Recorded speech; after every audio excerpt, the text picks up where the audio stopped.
গোড়া এলাকায় নেহার নাম নিয়ে প্রপোজ করলে সে কথা শুনে সবাই অবাক হয়ে যায়। এরপর মৈনাকের কাছে এসে বলে, কি নাম যেন বলল? নেহা? তুমি জানো, ইনিহাকে ঘোড়া তো আগে আমাকে সমস্ত কিছু শেয়ার করত, এখন কিছু বলে না।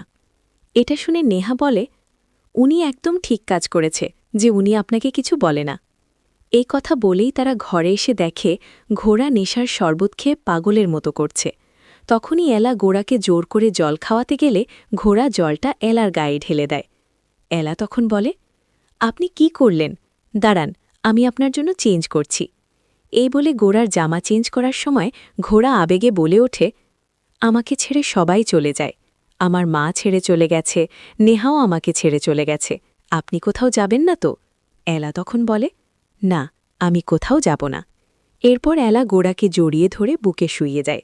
তখন এলা বলে, আপনি যদি কাউকে মন থেকে ভালোবেসে থাকেন তাহলে আমি তাকে খুঁজে এনে দেব।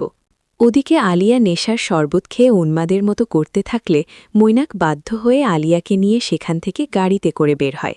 যাওয়ার সময় আলিয়া মৈনাককে বলে, লাবণী আক্তার, বোন, তোমার বিরুদ্ধে যে সমস্ত অ্যাপ্লিকেশন এসেছে সেগুলো কি সত্যি?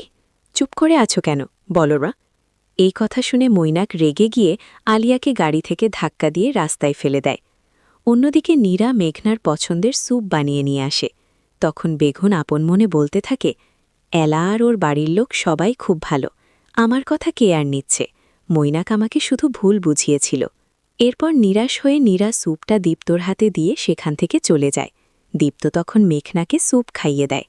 ঠিক তখনই মেঘনা মনে মনে বলতে থাকে, দীপ্ত আর যাই হোক লোক দেখানো নাটক করে না, মৈনাকের মতো না।